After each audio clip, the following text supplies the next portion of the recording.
passer par le numérique pour encourager l'entrepreneuriat chez les jeunes et les femmes burkinabés. C'est l'engagement du gouvernement qui lance officiellement l'appui aux startups du numérique.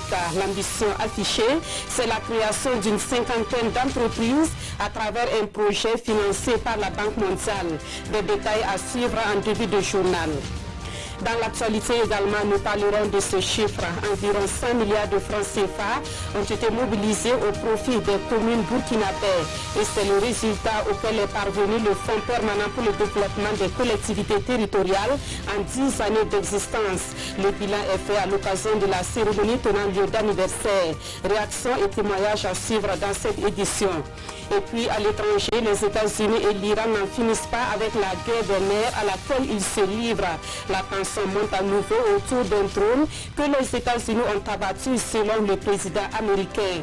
En réaction, l'Iran semble ignorer l'information donnée par Donald Trump. Mesdames, Messieurs, bonsoir. Merci de nous suivre. Cette brève en sport pour commencer. L'Algérie remporte la Coupe d'Afrique des Nations édition 2019. Vous l'avez suivi sur nos antennes. Les Fennecs ont pris la coupe en battant le Sénégal par 1-0. Un but marqué seulement 79 secondes après le début du match.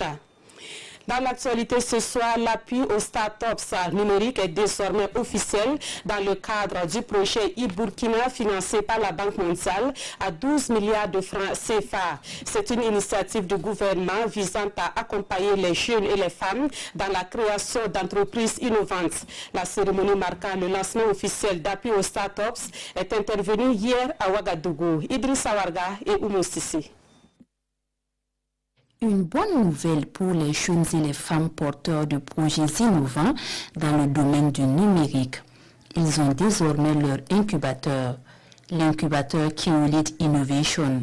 Pour son président Lassane Ouedraogo, il est bâti autour de 4 axes stratégiques que sont le centre de formation, d'incubation, du laboratoire et de la communauté. Avec cet incubateur, le gouvernement veut profiter des avantages du numérique pour impulser le développement socio-économique du pays. Le lancement de l'appui aux start-up du numérique entre dans le cadre du projet e-Burkina. Il est financé par la Banque mondiale.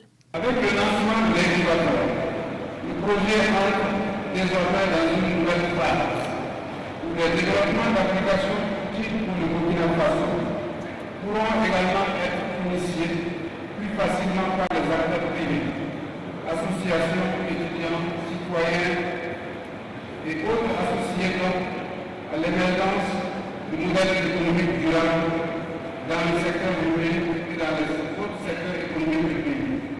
L'appui aux start-up du numérique veut susciter et accélérer chez les jeunes et les femmes la création de start-up innovantes capables de révolutionner et réinventer le monde rural.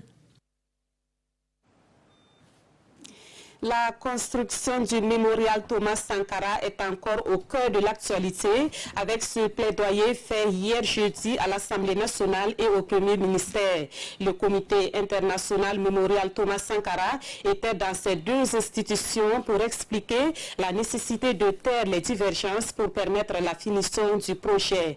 La délégation avait à sa tête l'ancien président ghanéen John Jerry Rawlings. On fait le point avec Oscar Soulama et Tanga Kafando.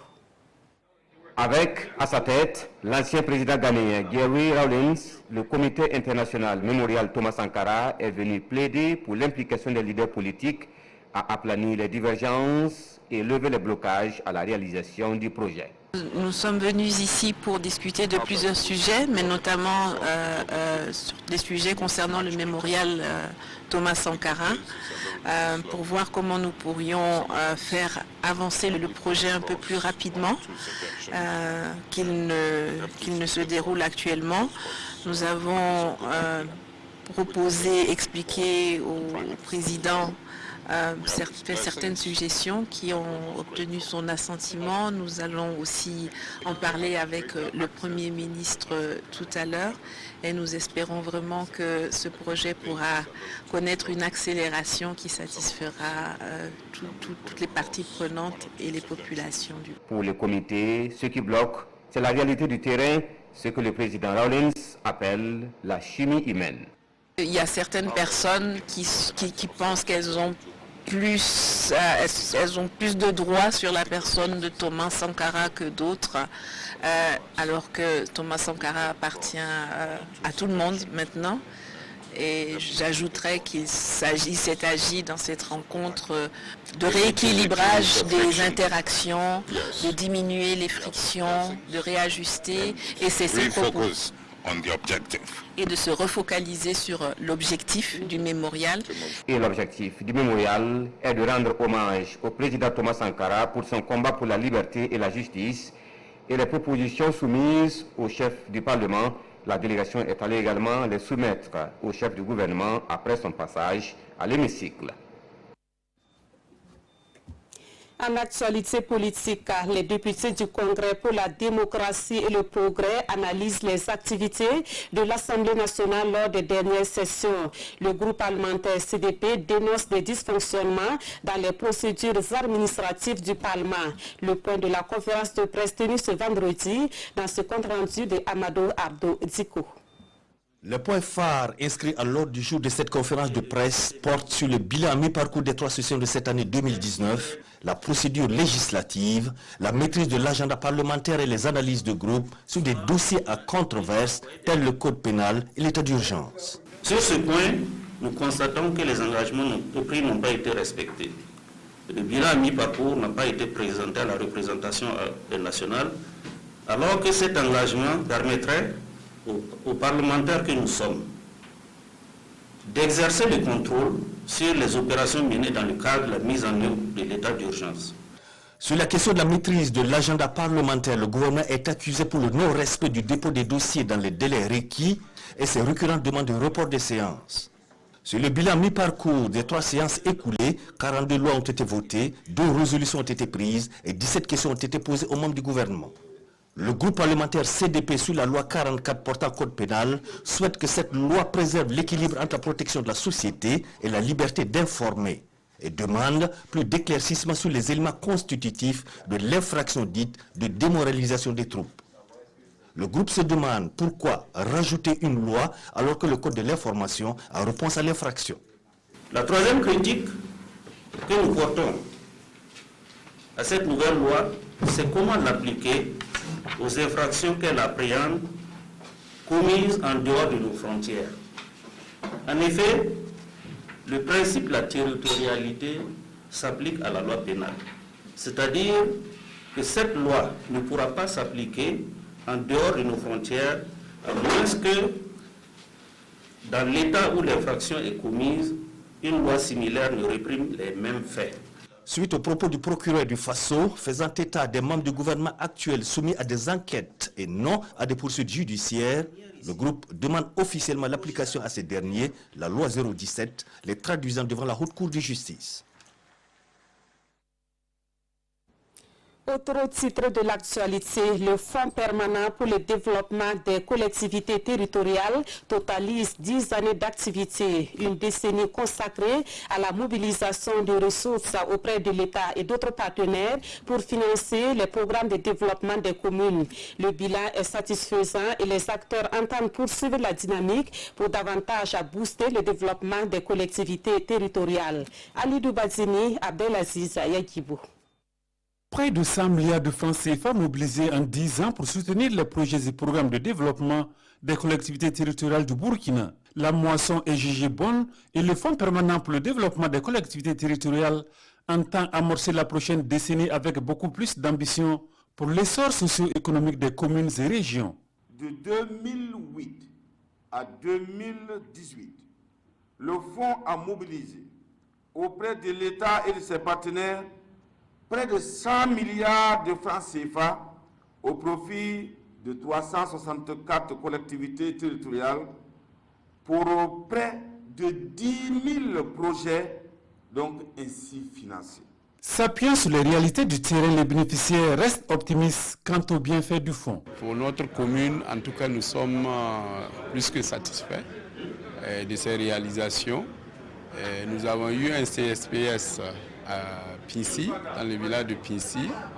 Et nous avons aussi profiter de ces fonds-là pour construire des écoles. Pour ce qui nous concerne, notamment le plateau central, le Fonds permanent a investi en termes d'infrastructures une somme d'environ 700 millions, constituée particulièrement de CEG, de classes, un centre pour les jeunes filles, un hôtel pour la région et une grande salle de réunion. Cette marche aux côtés des collectivités vers l'amélioration de leurs conditions d'existence est irréversible et mieux, le cap sera renforcé. Défi que se lance ici le directeur général du Fonds permanent pour le développement des collectivités territoriales. Nous avons tenu à marquer un arrêt pour faire le bilan de nos interventions et également pour tracer avec l'ensemble des acteurs du développement des sillons pour ce que le Fonds permanent pour le développement des collectivités territoriales doit offrir aux collectivités territoriales pour les prochains 10 ans. Une caravane de presse, une plantation d'arbres, des ateliers et colloques régionaux sont autant d'activités au programme de la célébration des 10 ans du Fonds permanent pour le développement des collectivités territoriales. Et 10 ans après, le Fonds permanent pour le développement des collectivités territoriales continue de se rapprocher de ses partenaires. Les responsables de ce fonds sont allés à la rencontre de l'Association des municipalités du Burkina. Les échanges ont essentiellement porté sur la nouvelle vision du fonds, à savoir le développement local durable à travers l'amélioration des services sociaux de base. Le compte rendu de Kwale Nebié et Olopoda.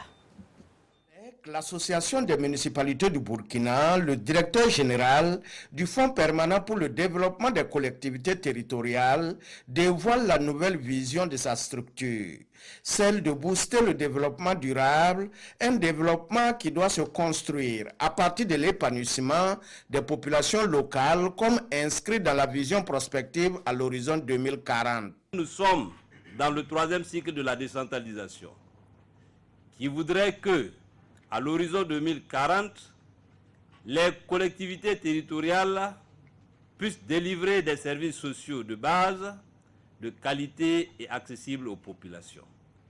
Et nous, au niveau du Fonds permanent pour le développement des collectivités territoriales, nous avons bien compris ce message.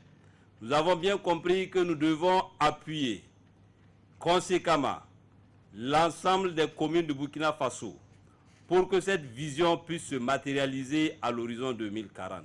Mieux appréhender les besoins des collectivités afin de mieux structurer les interventions sur le terrain, c'est tout l'enjeu de cette rencontre, une rencontre au cours de laquelle Bruno Dipama a rassuré la fêtière des collectivités de sa volonté de positionner sa structure comme un outil de décentralisation. Connaître nos préoccupations et enfin voir dans quelle mesure nous pouvons ensemble et formaliser une collaboration durable pour permettre d'avoir tous les ans des fonds à la hauteur de nos attentes. C'est très louable.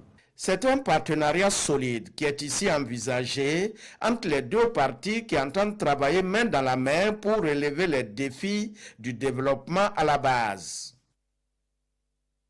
Et au nombre des défis à relever par les collectivités territoriales, il y a la réalisation d'infrastructures routières et l'assainissement. Le mauvais état des routes et le manque d'assainissement sont les principales difficultés que vivent les habitants de l'arrondissement 6 de la commune de Ouagadougou. Le maire de la capitale en a fait le constat et il promet des solutions dans un bref délai. On en sait plus avec Amadou Ilboudo et Vincent Kendrebego. Arrondissement 6 de Ouagadougou. Nous sommes sur la rue Liouaga. Le maire Arma Bewande est face aux habitants de la zone sous une pluie battante. En plus de l'état défectueux de la route, ce quartier connaît des problèmes d'assainissement. Nous avons réalisé des grands caniveaux pour faciliter le drainage des eaux de cette zone-là du quartier vers le canal du Moro-Naba. Les caniveaux sont de grandes sections. Et malheureusement, nous avons constaté qu'avec la saison des pluies, il y a des dysfonctionnements liés également à l'aménagement des voies qui sont adjacentes donc, à ces caniveaux-là. Il y a aussi la dégradation de la rue Liwaga dans sa portion allant du PK0 du début du canal jusqu'au lycée Universalis. Confrontés à de multiples difficultés, les habitants se réjouissent de cette visite du maire. Et pour eux, la cause de leur malheur, ce sont ces travaux d'assainissement inachevés. Dans ces quartiers-là, nous avons fait des caniveaux pour drainer toutes les eaux de pluie vers le canal principal. Malheureusement, ces caniveaux ne sont pas terminés et il y a des désagréments que vivent les riverains. D'ici le 15 août, les ouvriers seront sur le chantier et nous espérons qu'avant la fin des pluies, ce problème sera définitivement résolu. Des mesures qui ont été prises pour améliorer notre cadre de vie qu'on apprécie. Seulement le travail a été mal fait et inachevé, ce qui nous cause beaucoup de problèmes. Le maire de Ouagadougou rassure, les travaux d'aménagement de la zone débuteront très prochainement et permettront de mettre fin au calvaire des habitants de ce quartier. Autre point de l'actualité, le ministère en charge du commerce lance un projet d'appui à la compétitivité des produits de la filière karité. Cela se traduira par le renforcement des capacités des acteurs de cette filière en vue de leur permettre de conquérir le marché international. Le projet qui va durer 3 ans est financé par le gouvernement burkinabé et ses partenaires. Plus de précisions avec Mangba Kouda et Aboubakar Sayo.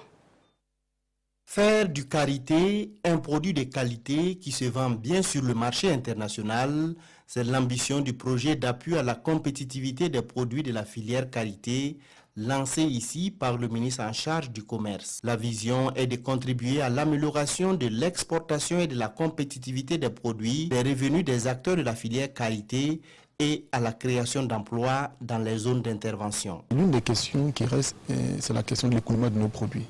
Et quand on parle d'écoulement de produits, il faudra regarder l'ensemble des choses qu'il faut faire pour que ces produits puissent être vendus et commercialisés normalement en termes de respect des normes, mais aussi parce qu'il y a certainement d'autres pays, d'autres acteurs qui proposent des produits sur le marché.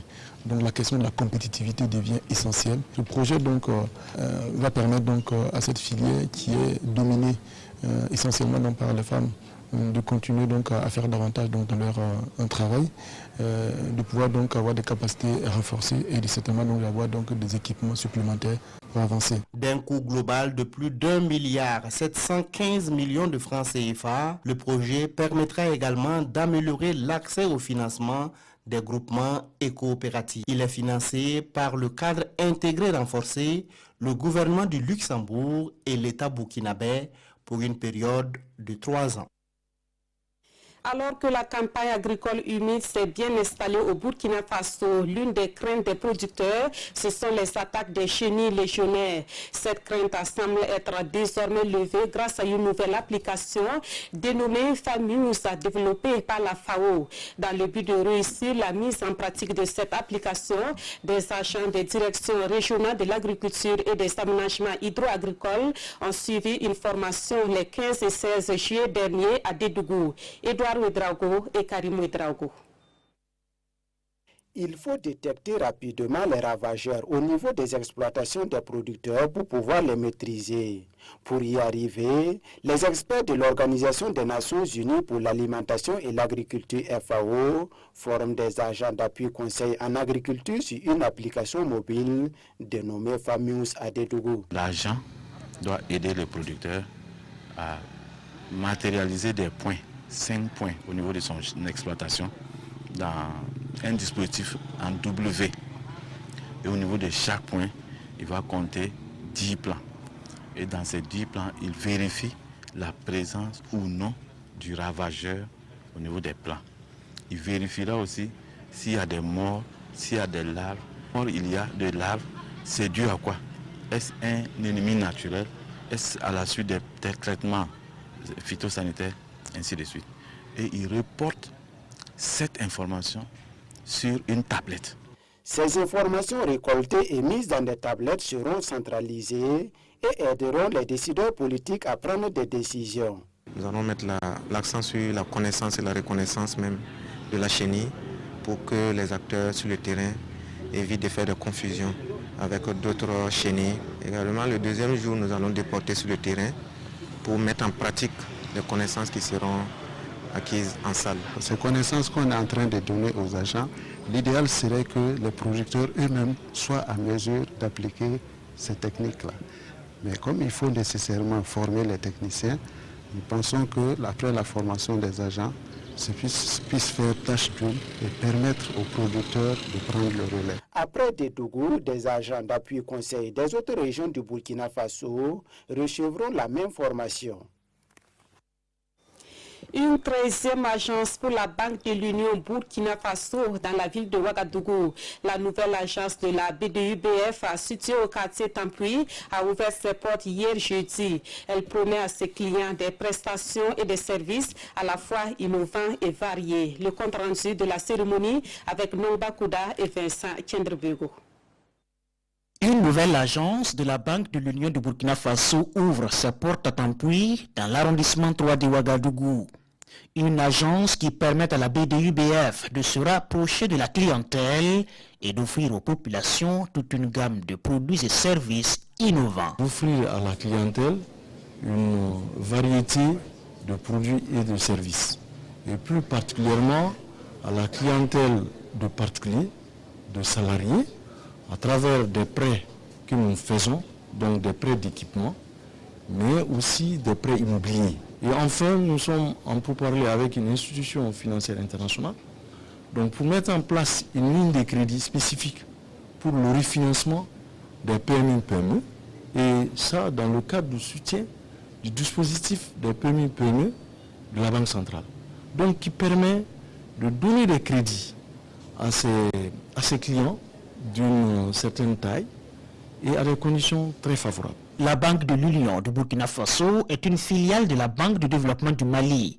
Elle est présente au Burkina depuis 2015 et compte à ce jour 13 agences à travers le pays, dont 8 à Ouagadougou. La BDUBF ambitionne porter ce nombre à 19 d'ici la fin de l'année 2019. Cette question à présent, quel mécanisme utiliser pour gérer et conserver le patrimoine culturel dans un contexte de crise? La réponse à cette question est donnée à des professionnels du domaine venant de 5 pays de l'Afrique de l'Ouest, dont le Burkina Faso. La formation est organisée par l'Organisation islamique pour l'éducation, les sciences et la culture en partenariat avec l'UNESCO et le ministère burkinabé en charge de la culture. Pawadrogo Jansongo et Vincent Kendrebego. Les actes terroristes et les conflits communautaires sont des menaces pour les patrimoines culturels. Face à ces menaces, des professionnels de musées sont réunis à Ouagadougou pour une formation sur la protection et la gestion des patrimoines culturels en situation de crise. Cette formation est à l'initiative de l'ISESCO, l'Organisation islamique pour l'éducation, la science et la culture. L'ISESCO est une organisation internationale qui œuvre dans 57 pays membres du monde. Donc nous sommes dans la conservation, dans la culture, des sciences et de la technologie pour au moins donner notre contribution à développer ce secteur. L'ISESCO ne ménage aucun effort pour venir au secours de nos pays qui sont actuellement, comme vous le savez, en situation de crise. Pour le ministère de la Culture, des Arts et du Tourisme, cet atelier vient à point nommé. Le contexte que nous traversons aujourd'hui est un contexte qui nous amène vraiment à nous prémunir, à nous doter vraiment de stratégies qui vont nous amener à protéger notre patrimoine culturel qui est aussi une âme de notre nation. Au nombre de 13, les bénéficiaires de la formation viennent du Togo, du Niger, de la Côte d'Ivoire, du Mali et du Burkina Faso. 4 jours durant, ces participants seront outillés et dotés de nouvelles compétences pour une meilleure sauvegarde des patrimoines culturels dans ces pays membres de l'ISESCO. Le changement social et comportemental, voici une notion enseignée à des cadres et responsables de programmes et projets du ministère de la Santé. La formation dont ils bénéficient à Ouagadougou porte essentiellement sur les techniques et stratégies pour un changement de comportement avec un accent particulier sur l'aspect communication. À quoi cela va servir dans les pratiques quotidiennes des bénéficiaires? La réponse avec Jean-Eudes Bayala et Nathalie Sawadgo Nabaloum. Les cadres du ministère de la Santé, les planificateurs et administrateurs de projets et programmes, les membres des organisations associatives à l'école du changement social et comportemental. Pendant 72 heures, ils vont renforcer leurs compétences dans les domaines de la communication pour la santé, la mobilisation communautaire et de développement. C'est une combinaison de plusieurs méthodologies qui ont été empruntées à plusieurs sciences. Vous avez par exemple la science du comportement, on parle d'économie comportementale. C'est une approche qu'on va essayer de développer et voir comment on va s'enrichir avec. Une autre démarche sur laquelle on va mettre l'accent, c'est la conception centrée sur l'humain. Il y a aussi une autre démarche assez nouvelle qui fait appel à des sciences, à l'anthropologie, à la sociologie, à l'ethnographie. Cela apportera un enseignement de haut niveau à ces différents cadres-là et qui va les amener davantage à plus s'approprier de l'analyse situationnelle de leur situation de travail, mais surtout à aboutir à une démarche de changement comportemental et social. Cette formation est la première d'une série qui va se dérouler dans les jours à venir. Elle est initiée par le projet Breakthrough Action, un projet financé par le gouvernement américain et conçu pour favoriser la pratique des comportements prioritaires en santé et les normes sociales adéquates. Le changement de comportement est également prôné chez les plus jeunes, mais cette fois en matière de sexualité. Et cela se passe au cours d'un camp éducatif contre la sexualité précoce, débuté hier à Lumbila et ce jusqu'au 28 juillet prochain. L'initiative est portée par le CRIGED, le Centre de recherche et d'intervention en genre et développement. Une centaine de jeunes filles burkinabées participent à ce camp. Consul Koulibaly, Estelle Judith Assorba. Elles sont jeunes filles, elles ont entre 10 et 20 ans et viennent de plusieurs régions du Burkina. Elles sont ici au camp éducatif, un camp qui se déroule au collège des jeunes filles de Lumbila. Loin de leurs téléphones, tablettes et bien d'autres appareils pouvant les perturber, les 120 jeunes filles pensionnaires sont ici pour apprendre à dire non au rapport sexuel précoce, non au cadeau contre sexe. Les objectifs d'abord, c'est pouvoir apprendre aux jeunes filles à communiquer parce qu'elles communiquent beaucoup parce qu'elles sont sur WhatsApp, mais c'est une autre façon de communiquer, on veut leur apprendre à savoir argumenter, avoir la confiance en elles-mêmes. Et quand elles font face à des propositions, quelqu'un qui veut leur proposer de la nourriture, des cadeaux contre des rapports sexuels, qu'elles puissent se défendre. Les pensionnaires vont y séjourner pendant 10 jours. Elles auront droit à des exposés sur la thématique halte au rapport sexuel précoce des enfants et sur comment décoder les stratégies et techniques de drague utilisées par les hommes et les éviter. C'est plus d'une dizaine de thèmes que nous abordons, en partant du développement personnel, la législation contre les violences sexuelles. Une autre chose que nous allons regarder avec elles, c'est vraiment de leur montrer comment exprimer le non-consentement. Quand on n'est pas d'accord, il ne faut pas prendre manger et puis après dire on n'est pas d'accord. Si la condition de l'échange, c'est qu'il y ait une suite comme ça, il faut qu'elles-mêmes sachent déjà, quand on leur donne à manger, qu'elles puissent demander c'est contre quoi. Après les jeunes filles, ce sera le tour des garçons sur le même site et avec les mêmes objectifs. Ici, à Ouagadougou, l'École nationale des postes livre sa cuvée 2019. Ils sont 35 agents et contrôleurs des postes à recevoir leur parchemin et à s'engager pour un meilleur avenir du secteur postal au Burkina Faso. La cérémonie de sortie de promotion est intervenue ce matin sous la présidence de la ministre de l'économie numérique et des postes. On voit cela avec Longba Kouda et Zoubavel David Dabiri. Ils sont 5 contrôleurs, 10 agents d'exploitation et 20 agents de bureau à recevoir ce matin leur parchemin de fin de formation à l'École nationale des postes. Fruit de 9 mois d'apprentissage alliant théorie et pratique, cette sortie de promotion marque pour ces professionnels la reprise du service à la poste du Burkina. Désormais armés de savoir et de savoir-faire, ils se disent prêts. Avec le bagage que nous avons reçu au cours de la formation, nous pensons affronter les défis du terrain et nous sortirons vainqueurs. Étant donné que nous sommes des professionnels, c'est venir, j'allais dire, ajouter ce que nous avions déjà sur le terrain et pouvoir améliorer les services que nous allons rendre à notre clientèle. Et pour mieux réussir leur mission dans un contexte fortement concurrentiel pour la Poste du Burkina, ces agents bénéficient du soutien de leur ministre de tutelle. Adja Fatoumata Sanou appelle ses filleuls à l'esprit d'ouverture et d'abnégation pour un meilleur devenir de cette entreprise. Alors je leur demande d'être des employés, des postiers et des postières citoyens, très avertis des nouveaux défis qui se posent à la Poste. Je leur demande d'être des travailleurs intègres à même de relever ces nouveaux défis.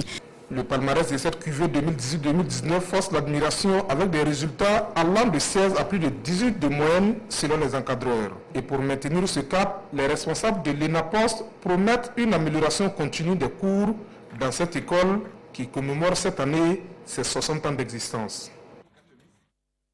Actualité à l'international avec cette nouvelle étape dans la guerre des nerfs à laquelle se livrent les États-Unis et l'Iran. Le président américain affirme qu'un drone iranien a été abattu dans le détroit d'Ormuz. Mais cette déclaration semble étonner les autorités iraniennes qui disent n'avoir pas d'informations sur le sujet. Dernier incident en date dans une région sous haute tension, les États-Unis ont abattu un drone iranien à l'entrée du détroit d'Ormuz. C'est le président américain Donald Trump qui l'a lui-même annoncé. Le navire USS Boxer a entrepris une action défensive contre un drone iranien qui s'était approché très près, environ à 900 mètres de lui, et qui a ignoré les multiples appels à s'éloigner, alors qu'il menaçait la sécurité du navire et de son équipage.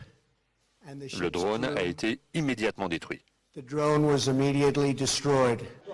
C'est une nouvelle provocation de l'Iran, selon Trump. Interrogé peu après son arrivée au siège de l'ONU à New York, le chef de la diplomatie iranienne, Mohammad Javad Zarif, a affirmé n'avoir aucune information à ce propos. La question du drone fait toujours l'objet d'une enquête. D'après les dernières informations que j'ai reçues de Téhéran, nous n'avons pour l'instant aucune nouvelle concernant la perte d'un drone. Quelques heures avant ce nouvel incident, les gardiens de la révolution iranienne avaient fait savoir qu'ils retenaient un tanker étranger depuis le 14 juillet pour contrebande de carburant. Drones abattus, attaques de navires, interceptions se sont multipliées depuis plus de 2 mois dans le détroit d'Ormuz. Comme on l'a commencé, on termine ce journal en sport pour parler cette fois de la CAN 2021 pour laquelle le Burkina Faso connaît ses adversaires. Les étalons sont logés dans le groupe B avec l'Ouganda, le Malawi, le Soudan du Sud et les Seychelles. Comment la nouvelle est-elle accueillie à la Fédération burkinabé de football et quelles sont les chances des étalons? Élément de réponse avec Amadou Ilboudo et Kalfa Ouattara. Les dés sont jetés. Pour aller à la CAN Cameroun 2021, le Burkina va se confronter à l'Ouganda, au Malawi et au vainqueur du match Soudan du Sud Seychelles. De façon sereine, nous avons accueilli ce tirage au sort et nous attendons de nous préparer pour affronter nos adversaires. Et vous savez qu'aujourd'hui, nous ne pouvons plus, nous n'avons plus le droit à l'erreur. Et je crois que ce n'est pas seulement le Burkina, mais les autres nations également ont dû se rendre compte que le football a beaucoup évolué et que toutes les équipes se valent. Le Burkina a eu la chance de se retrouver avec de vieilles connaissances qui n'ont jamais pu l'empêcher de se qualifier à une phase finale de CAN. Je vais parler de l'Ouganda pour la CAN 2017 et du Malawi pour la CAN Coupe du Monde 2010. Donc l'un l'autre, je pense sincèrement que le Burkina va se qualifier. Un groupe a priori jouable, mais chat échaudé craint l'eau froide. Dans cette CAN, on l'a vu, il n'y a plus de petits pays. C'est une CAN à 24, les petits voudront prendre part aux différentes CAN qui arrivent. Ils vont jouer calmement leur chance. Donc on devra faire attention. Je me dis que la balle est dans le camp des étalons. Nous savons que le ticket va s'obtenir après un dur labeur. Et c'est cela qui nous motive aujourd'hui à commencer le travail. Dès le 2 août, du 2 au 10 août, nous serons du côté du Maroc avec l'équipe que vous avez dû voir à Marbella pour les journées FIFA. Et nous allons livrer 1 ou 2 matchs ce qui va nous permettre d'avoir l'ossature de notre équipe nationale. Le temps presse et aussitôt désigner le nouveau sélectionneur devra sortir une équipe compétitive d'ici novembre 2019 pour la première journée des éliminatoires. Et voilà qui met fin à ce journal, l'unique édition de cette soirée sur nos antennes. Merci de l'avoir suivi et merci de votre fidélité à la RTB.